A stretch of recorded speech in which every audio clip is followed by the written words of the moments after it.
Hi hello welcome to 24/7 news TV. Bigg Boss హౌస్లో 14వ వారం వీకెండ్ వచ్చేసింది. అయితే ఈ వారం ఎలిమినేషన్ ఎవరు, నిఖిల్ వర్సెస్ గౌతమ్, ఈ ఇద్దరిలో విన్నర్ ఎవరు అనే ఇంట్రెస్టింగ్ విషయాలను ఈరోజు మనతో పాటు డిస్కస్ చేయడానికి బిగ్ బాస్ అనలిస్ట్ పరిటాలమూర్తి గారు మనతో ఉన్నారు. ఆయన అడిగి మరిన్ని ఇంట్రెస్టింగ్ విషయాలను తెలుసుకుందాం. నమస్తే సార్. నమస్తే సార్, బాగున్నారా? బాగున్నాను సార్. ఫస్ట్ చెప్పండి, నిఖిల్ వర్సెస్ గౌతమ్, ఈ ఇద్దరిలో తప్పెవరిది మొన్న ఆడిన టాస్క్లో, అలాగే గెలిచేది ఎవరు? గెలిచేది ఎవరు అనేది మాట్లాడుకుందాం మనం ఎలిమినేషన్ వీడియోలో. అలాగే ఇప్పుడు ఆడిన టాస్క్లు అయితే యాక్చువల్ టీ షర్ట్స్ గేమ్ అనేది ఆడారు. టీ షర్ట్స్ పెయింట్ గేమ్ అనేది ఆడారు. రంగు పడిద్ది, వాట్ ఎవర్ పడిందో లేదో చూద్దాం. దానికంటే ముందు శాండ్ స్లైస్ గేమ్ అనేది ఆడారు. ఇసుక కేక్ ఒకటి పెట్టి దాని మీద 8 పెట్టి తీయాలి. అయితే దానికి ఏంటంటే స్టార్టింగ్లోనే మీకు ఎక్కువ స్లైసులు కట్ చేస్తారు, అదొక గేమ్ ప్లే. మీకు స్టార్టింగ్లోనే వీళ్ళు ఏం చేశారంటే గౌతమ్ కానీ నిఖిల్ కానీ వెళ్ళినప్పుడు 2-3 టైమ్స్, ఒక టైం కాదు, రోహిణి 1 టైం చేసింది. సో వీళ్ళు అయితే 2 టైమ్స్, అంటే మీకు కట్లు చూపెట్టారు. లైవ్లో అయితే మీకు 1 by 1 ఉంటుంది అది. సో యాక్చువల్గా కట్ చేసేది చూపెట్టకుండా వీళ్ళ రియాక్షన్లు చూపెడతారు, అది వేరే విషయం. అయితే ఏంటంటే ఇప్పుడు ఇది కేక్ అనుకోమ్మా, ఇలా స్లైస్ చేసినప్పుడు ఇలా స్లైస్ చేసినప్పుడు స్లైస్ రావాలి, పైనుంచి ఒక స్లైస్ ఇలా రావాలి. వీళ్ళు ఏంటంటే ఇలా తెచ్చి ఇసుక మెలిక ఇలా తిప్పి ఇసుకని తీస్తున్నారు. ఒకసారి స్లైస్ సగంలో కట్ అయితే అడుగున ముక్క మిగిలిపోయింది. ఆ అడుగు ముక్కే కట్ చేసింది, మీకు గుర్తుంటే రోహిణి మాత్రం. సో అడుగు ముక్క ఎందుకు మిస్ అయిందంటే స్లైస్ కరెక్ట్ కట్ చేయలేదు. సో కరెక్ట్ కట్ చేయలేదు, గౌతమ్ కట్ చేయలేదు, నిఖిల్ కట్ చేయలేదు. ఇద్దరు కూడా కొంచెం సేఫ్గానే ఆడారు. సరే, ఆ సర్కమ్స్టాన్స్లో అలాగ ఆడతారు. బట్ సంచలక్ అంటున్నా నేను, సంచలక్ అనేది ఈ గత 3-4 రోజులుగా ఈ ఓటప్పిలు ఏదైతే జరుగుతుందో దానికి సంబంధించిన టాస్క్లు ఏదైతే ఉన్నాయో ప్రతి సంచలక్ ఫెయిల్ అవుతున్నారు. మీరు అబ్జర్వ్ చేశారు, కన్ఫ్యూజ్ అవుతున్నారు. డెసిషన్లో కొంతమంది పాస్ అయ్యారు మనం ఆడుకున్నాం, బట్ కన్ఫ్యూజ్ అయిపోతున్నారు. ఈ కన్ఫ్యూజన్ వల్ల ఏమవుతుందంటే అక్కడ ఆర్గ్యుమెంట్ వచ్చేస్తుంది. ప్రతి ఒక్కళ్ళు సలహాలు ఇచ్చే వాళ్ళు అయిపోతారు. ఇప్పుడు so many cooks spoil the dish అనే ఒక సామెత ఉంది. అందరూ ఎలిపెట్టారు అనుకోండి, ఆ కూరని చచ్చిపోద్ది. సో అత్త ఒకసారి ఉప్పేసి చెప్పకుండా ఉంటే కోళ్ళు వచ్చి అత్తగారు వేయలేదేమో అని మళ్ళీ వేసేస్తే మళ్ళీ కోళ్ళు కొద్దిగా ఉప్పేసింది లేదని నేను రుచి చూడకుండా ఈవిడ కొద్దిగా సర్వనాశనం అయిపోయింది. సో అలాగా ఏంటంటే మధ్యలో అందరూ మాట్లాడతాం, ఇదంటాం ఇదంటాం అనేది. సో ఆ సంచాలకుని కన్ఫ్యూజ్ చేసేసింది చాలా సందర్భాలు. అందుకనే బిగ్ బాస్ 2-3 సార్లు అడగాల్సి వస్తుంది. ఇక్కడ బిగ్ బాస్ కూడా సంచాలక్కి రెస్పెక్ట్ ఇవ్వాల 2-3 సార్లు. సంచాలక్ ఒకటి చెప్పినప్పుడు బిగ్ బాస్ ఏమనాలి, వాళ్ళని విన్నర్గా చెప్పాలి. మీరు రూల్ ప్రకారం ఆడారు అనుకుంటున్నాడా నబీల్ అంటే కాలో చిల్లబడింది, అరే ఇదేదో తేడా కొడుతుంది. సో బిగ్ బాసే కన్ఫ్యూజ్ చేయకూడదు వాళ్ళని. యాస్ బిగ్ బాస్ రూల్ ప్రకారం ఆడారు, నేను సంచాలక్ మూసుకుని డెసిషన్ తీసుకోండి అనాలా. ఈవెన్ బిగ్ బాస్నే ఎవరినైనా సరే సంచాలక్ ఫైనల్ అన్నారు కాబట్టి if it is not there in seasons, ఏ సీజన్లో కూడా సంచాలక్ని ఎదిరించకుండా ఏ ప్లేయరు లేడు. ఎందుకంటే తన గేము తనకి ఎప్పుడు కూడా మీరు ఆడింది కానీ నేను ఆడింది కానీ ఎవరైనా కూడా ఆడింది కానీ వాళ్ళ ఆట వాళ్ళకే నచ్చుతుంది, వాళ్ళే కరెక్ట్ ఆడేమనే భావనలో ఉంటారు. అందుకనే బిగ్ బాస్లో గొడవలు కూడా జరుగుతుంటాయి. అయితే ఇప్పుడు ఈ టాస్క్లోకి వచ్చేసరికి ఏంటంటే వాళ్ళే కరెక్ట్గా ఆడారు అనుకున్నారు. రోహిణి కూడా సమ్ టైమ్స్ ఆ ఇసుక నుంచే తీసింది. స్లైస్ గేమ్ ఎవరో కూడా జెన్యున్గా ఏం ఆడలే. సో రోహిణి ఓడిపోయింది, అది వేరే విషయం. ఇంకా గౌతమ్ అండ్ నిఖిల్ ఇద్దరు కూడా నెక్స్ట్ ఈ రంగు పడిద్ది టాస్క్ వచ్చారు. సో ఇక్కడ రంగు పడిద్ది అనే టాస్క్లో మీకు అందుకనే ప్రేరణ ఎవరిని మాట్లాడదని ముందే హెచ్చరించింది.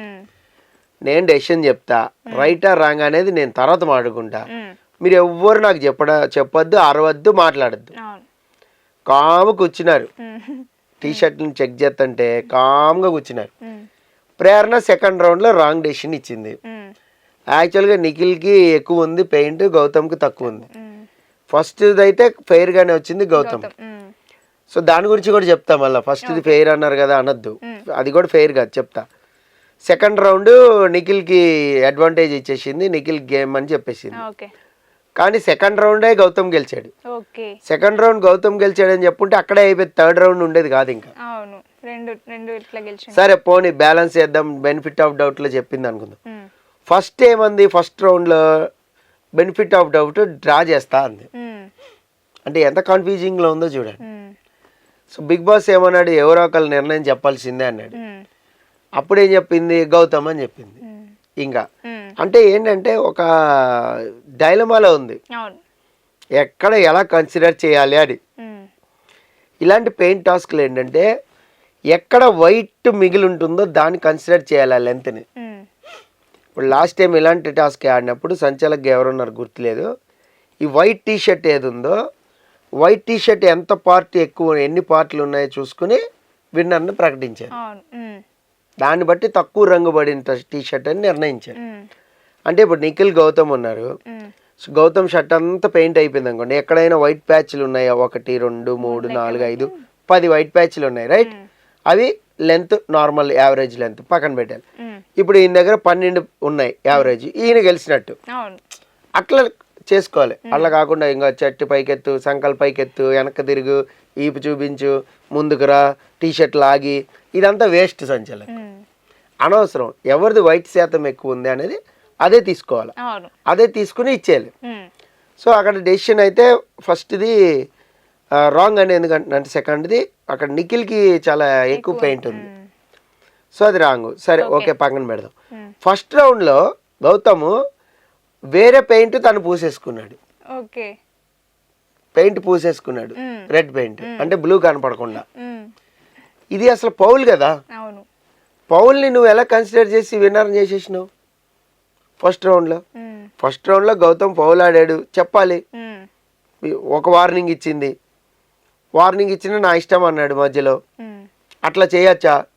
అసలు రింగ్ దాటి పోవద్దు, రింగ్ దాటి పోతానే ఉన్నారు, లాక్కుంటున్నారు, గుంజుకుంటున్నారు, తన్నుకుంటున్నారు.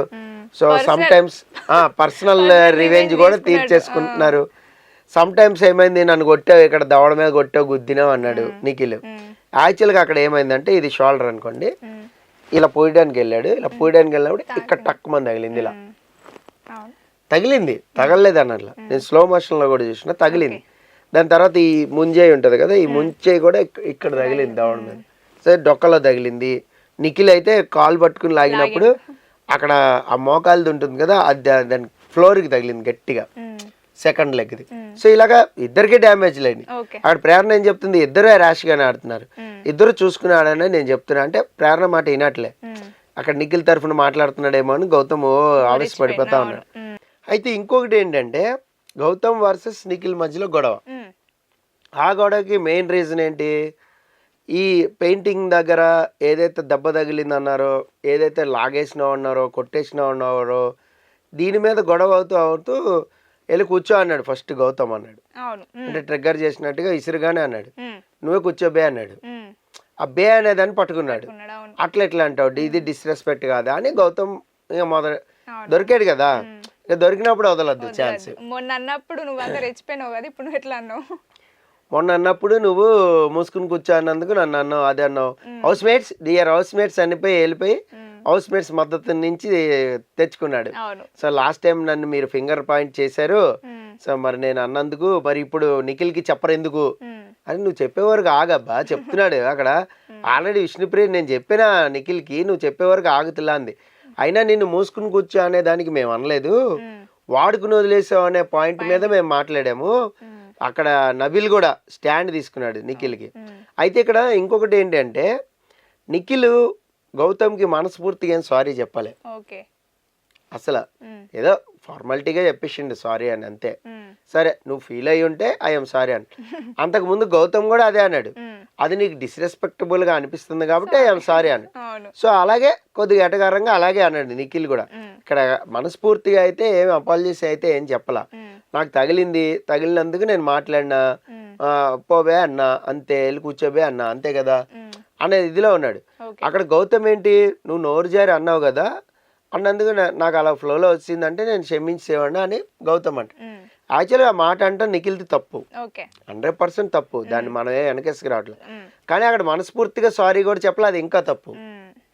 ఇంకొక పాయింట్ ఏంటంటే గౌతమ్ హౌస్ మేట్స్ని ఇదే పాయింట్లో చెప్పండి, కమాన్ నిఖిల్కి ఇప్పుడు చెప్పండి, మరి నన్ను అన్నారు కదా ఆ రోజు అందరూ కూడా, అంటే ఒక ఇష్యూ చేయాలనుకున్నారు దాన్ని. ఇప్పుడు వాట్ ఎవర్, ఇప్పుడు మీరు స్టార్టింగ్ 14th వీక్ అన్నారు, అంటే మిగిలింది ఒకే వారం. ఇవన్నీ కూడా చక్కగా ఫన్గా మీరేంటి జల్గా ఆడుకోవాల్సిన ఇది ఇది అవును. జాలీగా ఆడుకోవాల్సిన టాస్క్లు. అంటే హౌస్ మేట్స్గా మీరు ఇంతకాలం ఒకే ఇంట్లో ఉన్నా మీలో ఆ స్నేహపూర్వకమైన భావం లేదు. చూసారా, కమర్షియల్గా మెటీరియలిస్టిక్గా ఉన్నారు. అవును. నేను విన్నర్ అవ్వాలి స్వార్థంగా మెటీరియలిస్టిక్గా ఉన్నారు. వాట్ ఎవర్, అది గొడవ అవని ఏదైనా అవని, కొంచెం ద్వేషం ఉండని, నేనే విన్నర్ అవ్వాలని స్వార్థం ఉండని, ఏదైనా కానీ నీలో మెటీరియలిస్టిక్ స్వభావాన్ని చూపెడుతోంది. అది నిఖిల్లో చూపెడుతుంది, గౌతమ్లో చూపెడుతుంది, నబిల్లో కూడా చూపెడుతుంది. సో అందరిలో కూడా ఉంది, లేదని అన్నట్లు. అంటే మీకు ఎక్కడ ఒక బాండింగ్ అనేది, ఒక మంచిగా ఒక ఇంట్లో ఉన్నాం, ఫ్యామిలీ కుటుంబ సభ్యుల్లాగా ఉన్నాం అనేది లేదు. పైకే హగ్గింగ్ ఉంది కానీ అది ధృతరాష్ట్రుడి కౌగిలిలాగా ఉంది. లోపల ఒకటి బయట ఒకటి. దాన్నే ధృతరాష్ట్రుడి కౌగిలి అంటారు. చాలా మంది తెలియదేమో, భారతంలో రీసెర్చ్ చేసుకుని తెలుసుకోండి. అయితే దీన్ని ఏంటంటే మనం ఎలా చూడాలి అంటే, విన్నింగ్ డెస్పరేట్గా చూసేసి ఆడియన్స్ ఓట్లు వేసేయడం కాదు. ఎవరు దాన్ని డ్రామా చేసుకోవాలనుకుంటున్నారు, ఎవరు దాన్ని ఇష్యూ చేసుకోవాలనుకుంటున్నారు. టాస్క్ అయింది ఒకటి, నువ్వు పోర్ట్రే చేయాలనుకున్నది ఇంకొకటి ఉండకూడదు. ఇంకొకటి నిఖిల్ విషయంలో కూడా నాకు తగిలింది కాబట్టి నేను నిన్ను బే అనేసినాను అంటే నీ ఒరిజినాలిటీ ఇప్పుడు చూపిస్తున్నావా కావాలని? అంటే నువ్వు ఎదుటోళ్ళు ఎలా ఉంటే నువ్వు అలాగే ఉంటావా? మరి అప్పుడు సోనియా మరి నిన్ను ఇది చేస్తా ఉంది కదా, తిడతా ఉంది, నువ్వెందుకు మరి స్మూత్గా డీల్ చేసుకుంటూ పోయినావు? అప్పుడు కూడా హార్ష్గానే ఉండాలి. దెర్ ఈజ్ యాక్షన్ రియాక్షన్ చూపెడతా అన్నప్పుడు నీకు చాలా యాక్షన్లు వచ్చాయి, మరి రియాక్షన్ చూపెట్టలేదే. యష్మి కూడా వచ్చింది, అదంది ఇదంది, డ్రీమ్ అంది, అదంది ఇదే చాలా మాట్లాడింది కదా, మరి అలాంటప్పుడు నువ్వు రియాక్షన్ ఎందుకు చూపెట్టలా? సో గౌతమ్లో నిఖిల్లో కూడా ఉంది. అంటే ఇక్కడ ఏంటంటే పోయే కొద్దీ వాళ్ళ ఒరిజినాలిటీ, అంటే అప్పటి వరకు ఒక దిశలోనే ఒకరితోనే జల్ అవుతూ ఉంటే వాళ్ళతోనే టైం స్పేస్ అయితే ఆడియన్స్ కూడా అదే కనపడింది. సో అవే వేస్తారు కదా. ఇప్పుడు మీరు నేను ఉన్నామండి, ఇద్దరం హౌస్లోకి, బిగ్ బాస్ హౌస్లోకి వెళ్ళినాం, ఎంతసేపు మన ఇద్దరమే ఉన్నాం అనుకోండి, మన ఇద్దరికి అట్లే పడతాయి. ఇప్పుడు నేను వెళ్ళి ఇంకొక విష్ణుప్రియతోనో లేదంటే వేరే వాళ్ళతోనో వేరే వాళ్ళు మాట్లాడుతుంటే అవి పడతాయి. సో మీరు వెళ్ళి గౌతమ్తోనో వేరే వాళ్ళతోనో నిఖిల్తోనో వాళ్ళతో మాట్లాడితే వాళ్ళే పడతాయి. లేదు, మన ఇద్దరే ఎంతసేపు ఆ చెట్టు దగ్గర, ఆ పొట్ట దగ్గర, లేదంటే గోల్డెన్ రూమ్లో, పికాక్ రూమ్లో అన్నిట్లో మనమే కనబడుతున్నాం అనుకోండి, వీళ్ళిద్దరు బెస్ట్ బడ్డీస్ అన్నారు. ఇప్పుడు మీరు వెళ్ళిపోయారు, ఎలిమినేట్ అయిపోయి, ఇప్పుడు నేను ఎదటి వాళ్ళతో జెల్ అయిపోలేకపోతున్నా, గొడవలు అయిపోతున్నాయి, ఆ బాండింగ్ రావట్లా, ఆ ఇంటరాక్షన్ ఉండట్లా. సో అక్కడ గొడవ అవుతుంది. సో ఇప్పుడు జరుగుతుంది కూడా అదే. So Gautam and Nikhil, so మీరు అన్నారు మిస్టేక్ ఎవరిది ఏంటి అనేది, ఇద్దరిది బోత్ మిస్టేక్స్ ఉంది. ఒకటి పర్సనల్గా తీసుకుని ఆడారు, అది తెలిసిపోతుంది అందరికీ. గట్టిగా లాక్కున్నారు, గుంజుకున్నారు, హట్ చేసుకున్నారు, దెబ్బలు కూడా తగిలినాయి. నిఖిల్ మధ్యలో ఒక డైలాగ్ కూడా అన్నాడు, కావాలని కొట్టేవేమో నువ్వు, ఎవడో తెలుసు అన్నాడు. అంటే అలా అనిపించింది అంటే ఏదో జరిగింది కదా అక్కడ. వాళ్ళు పడిపోయినప్పుడు లోపల మనం కెమెరా పెట్టి చూడలేం కదా. గిల్లేయచ్చు, కొరికేయచ్చు, గిచ్చేయచ్చు, ఏదైనా చేసేయచ్చు, గోల్తో గీరేయచ్చు, ఏదైనా చేయొచ్చు. సో అక్కడ పర్సనల్ అనేది ఏంటంటే అనుభవించినోడికే తెలుస్తుంది. సో అందుకనే ఈయన బే అంటాం తప్పు, ఆయన దాన్ని ఇష్యూ చేసుకుని హౌస్ మేట్స్ మద్దతు తెచ్చుకుంటాం కూడా తప్పే. సో ఇద్దరిది తప్పు అనేది ఉంది. గెలిపేవారిది అనేది మనం ఎలిమినేషన్ వీడియోలో మాట్లాడుకుందాం. సార్ చెప్పండి, ఈ వారం ఎలిమినేషన్ ఎవరు చెప్పండి. ఈ వారం ఎలిమినేషన్ నాకు తెలిసి రోహిణి ఆర్ విష్ణుప్రియ ఇద్దరి మధ్యలోనే ఉంటుంది. సో ఆల్రెడీ మీకు చెప్పా, రోహిణిని పంపించేసి విష్ణుప్రియ ముద్దుబిడ్డను మీరు ఉంచుకున్నారు బిగ్ బాస్ వాళ్ళు అంటే అది ఖచ్చితంగా బిగ్ బాస్కే అన్ఫేర్ అయిపోద్ది. ఎందుకంటే ఇంతవరకు మనం పర్ఫార్మెన్స్ బాగుండాలి, టాస్కులు బాగుండాలి, ప్రజలు అభిమానిస్తారు, మనం విన్నర్ అవుతాం అనే ఒక ఫార్ములా ఏదైతే ఉందో దానికి మీరు కట్ చేసినట్టు అయిపోద్ది రోహిణి ఎలిమినేట్ అయితే. ఇన్ కేస్ విష్ణుప్రియ ఎలిమినేట్ అయితే మాత్రం జస్టిఫికేషన్ ఉంటుంది దేనికైనా సరే. సో లేదు షాకింగ్ ఎలిమినేషన్ ఇవ్వాలంటే నబిల్ని చేయొచ్చు, గౌతమ్ని చేయొచ్చు. మన సినారియోలు అన్నీ మాట్లాడేసుకున్నాం. అయితే ఇప్పుడు ఎలిమినేషన్ ఎవరు అనేది, అంటే సింగిల్ ఎలిమినేషన్ అయితే నాకు తెలిసి ఓటింగ్లో లిస్ట్ ఉన్న వాళ్ళనే పంపించాలి. సో కానీ ప్రజలు కూడా ఓటింగ్లో లిస్ట్లో అనఫిషియల్ సైట్స్లో అయితే రోహిణినే పెట్టారు. సో రోహిణినే వెళ్ళిపోయే ఛాన్స్లు అయితే ఎక్కువ ఉన్నాయి. కానీ ఆట పరంగా చూస్తే, ఇప్పుడు మనం ఓటు పరంగా చూస్తున్నాం, ఆట పరంగా చూస్తే విష్ణుప్రియ డిజర్వ్ కాదు ముందుకెళ్తాను ఫైనల్ కానీ టాప్ సిక్స్ అనుకోండి. నాకు తెలిసి సింగిల్ ఎలిమినేషన్ ఉంటుంది అనుకుంటున్నా, డబుల్ ఉండకపోవచ్చు. సింగిల్ ఎలిమినేషన్ ఉంటే టాప్ 6 ఫినాలేకి వెళ్తారు. టాప్ 6 జర్నీలన్నీ చూపెడతారు, తెలుసు కదా, పైనుంచి అవి రావడం ఈ రావడం, హాడావిడి ఫోటోలు పెడతాడు గార్డెన్ ఏరియాలో బిగ్ బాస్. నైట్ మొత్తం 3 జర్నీలు, ఒక నైట్ 3 జర్నీలు ఇలా చూపెడతాడు. ఇద్దరు 3 రోజులు లాగుతాడు దాన్ని. మీకు అందరు తెలుసు అది. మస్తు చూపెడతారు. వాళ్ళు ఎమోషనల్ అయిపోవడం, ఆయన స్క్రిప్ట్ చదవడం, మీ పర్సనాలిటీని డిస్క్రైబ్ చేయడం, సో ఈయనకి కళ్ళమ్మ నీళ్ళు వచ్చేయడం, ఇదంతా కూడా చూస్తుంది మనం సీజన్ 1 నుంచి చూస్తున్నాం. సో దానికోసమే బిగ్ బాస్ కి వచ్చేటోళ్ళు కూడా ఉంటారు. అరే భలే చెప్తారు మన గురించి బిగ్ బాస్, భలే ఉంటది, మనం ఏవి చూసుకుంటుంటే ఇలా కూడా ఉంటుంది. సో అవన్నీ జరుగుతూ ఉంటాయి. అంటే టాప్ 6 ఉంటే ఇప్పుడు ఏంటంటే రోజుకి 2 చూపెట్టిన టాప్ 6 2 days లో 3 days లో అయిపోద్ది. అక్కడ మీకు మిడ్ వీక్ ఎలిమినేషన్ ఎవరైనా చేస్తే సపోజ్ అప్పుడు టాప్ 5 వాళ్ళు గ్రాండ్ ఫినాలేకు అడుగు పెడతారు. సో గ్రాండ్ ఫినాలేలో టాప్ 5 వాళ్ళు ఉంటే అప్పుడు దెన్ 1 by 1 ఎలిమినేట్ చేసుకుంటూ ఇంకా ఆ ఫినాలే రోజు సెలబ్రిటీలు రావడం, డ్యాన్స్ షోలు, సింగింగ్ షోలు పెట్టడం, ఇవన్నీ కూడా ఉంటాయి. నాకు తెలిసి ఈసారి అనిల్ రావిపూడి రావచ్చు, వెంకటేష్ రావచ్చు, సంక్రాంతి సినిమాలు ఉన్నాయి కాబట్టి. సో రామ్ చరణ్ రావచ్చు మళ్ళీ ఒకసారి, ఆయన హాట్ స్టార్ బ్రాండ్ అంబాసిడర్ కాబట్టి, గేమ్ చేంజర్ సినిమా ఉంది కాబట్టి రావచ్చు. శంకర్ సార్ వచ్చే ఛాన్సులు కూడా ఉన్నాయి గ్రాండ్ ఫినాలేకి. అలాగే గ్రాండ్ ఫినాలేకి ఇంకా పుష్ప టీం సుకుమార్ కానీ మిగతా వాళ్ళు కానీ వచ్చి ప్రమోట్ చేసుకునే ఛాన్సులు కూడా ఉన్నాయి. సో అల్లు అర్జున్ నేను చెప్పలేను కానీ మేబీ ఛాన్సెస్ ఉన్నాయి. రష్మిక మందన, ఇప్పుడు ప్రేరణ ఫ్రెండ్ కదా ఆ అమ్మాయి. సో రష్మిక టాప్ 5 కి ప్రేరణ వెళ్తే రష్మికని తేవాలని కూడా చూస్తారు. సో ఆ ఎమోషన్ బాగా పండుతుంది వాళ్ళిద్దరి మధ్యలో. సో ఇదంతా కూడా ఒక ప్లానింగ్ ఉంది. గ్రాండ్ ఫినాలే ఎలా ఉండబోతుందని మనం ప్రత్యేకంగా వీడియో చేద్దాం కావాలంటే. అయితే ఎలిమినేషన్లోకి వచ్చేసరికి ఏంటంటే విష్ణుప్రియ ఎలిమినేట్ అయితే ఇట్స్ ఫెయిర్గా ఉంటుంది. సో ఒక బిగ్ బాస్కి జస్టిఫికేషన్ ఉంటుంది, అన్నీ ఉంటాయి. కానీ ఓటింగ్ అన్అఫిషియల్ లిస్ట్లో మాత్రం రోహిణినే ఉంది. సో గెస్సింగ్ ప్రకారం అయితే మనం విష్ణుప్రియ అని చెప్పుకోవచ్చు. బట్ ఓటింగ్ ప్రకారం ఇది కూడా అఫీషియల్కి మ్యాచ్ అయితే, నేను తీసింది ఎప్పుడు కూడా అఫీషియల్కి మ్యాచే ఉంటుంది, మ్యాక్సిమం ఉంటుంది. సో ఇప్పటి వరకు ఈ సీజన్లో ఒక్క ఎలిమినేషన్ కూడా తప్పు చెప్పాలా నేను, ఒక్క ఎలిమినేషన్ కూడా తప్పు చెప్పలేం. 14 డ్యామ్ షూర్ చెప్పినాం మనం. సో ఈ వారం ఎలిమినేషన్ వీడియోలో డ్యామ్ షూర్ ఎలిమినేషన్లే చెప్పినాం. సో ఇప్పుడు కూడా మాక్సిమం రోహిణి వెళ్ళిపోతుందనే నేను అనుకుంటున్నా. రోహిణి వెళ్ళిపోయే అవకాశాలు ఎక్కువగా ఉన్నాయి. సో అవినాష్ ఎలాగో వెళ్ళిపోయాడు కాబట్టి ఫినాలేలోకి, ఒకవేళ అవినాష్ ఉండుంటే మేబీ అవినాష్ ఉండేవాడేమో. సో వెళ్ళిపోయాడు కాబట్టి చెప్పలేం. ఇంకొకటి ఏంటంటే మీరు ఫస్ట్ లో అడిగారు గౌతమ్ ఆర్ నిఖిల్. సో ఇక్కడ ప్రీవియస్ వీక్స్ నుంచి తీసుకుంటే గత 2 వారాలుగా 2 నామినేషన్లు ఉన్నారు విత్ నబీల్. సో నబీల్కి విన్నింగ్ ఛాన్సెస్ చాలా తగ్గినాయి 2 వారాలుగా, గత 2 వారాలుగా చూసుకుంటే. బట్ ఫినాలే వీక్లో మనం చెప్పలేం, చాలాసార్లు చెప్తాం మీకు. ఇప్పటి వరకు చేసిన ఓటింగ్ 10% అయితే పబ్లిక్ ఫినాలేలో ఇంకో 90 యాడ్ అవుతారు, అంటే 100% ఓటింగ్ జరిగేస్తుంది. సో ఒక 10 లక్షల ఓట్లు వచ్చినాయి అనుకోండి ఎలిమినేషన్ కోసం, ఏది వారాలుగా 1 కోటి ఓట్లు వస్తాయి ఫినాలేకి. అంటే చూసేవాళ్ళు చూడని వాళ్ళు అసలు ఎవరు పడితే వాళ్ళు టపా హాట్ స్టార్లో కొడతానే ఉంటారు. హాట్ స్టార్లో పాపప్ వస్తుంది, బిగ్ బాస్ చూస్తారు, గ్రాండ్ ఫినాలే ప్రోమో వస్తుంది చూస్తారు, ఓట్లోకి వెళ్తారు, కొట్టేయడమే. సో ఇలా కూడా జరుగుతుంది. సో కాబట్టి దాని ప్రకారం చూసుకుంటే మనకి ఓటింగ్ పర్సంటేజ్ పెరుగుతుంది. అప్పుడు మాత్రం చాలా టఫ్ ఫైట్ ఉంటుంది ఇద్దరికి. విన్నర్ ఎవరు అని అడిగారు కాబట్టి గౌతమ నిఖిల చెప్పలేం. బిట్వీన్ వీళ్ళిద్దరికి మధ్యలో ఉన్న గ్యాప్ 2% మాత్రమే.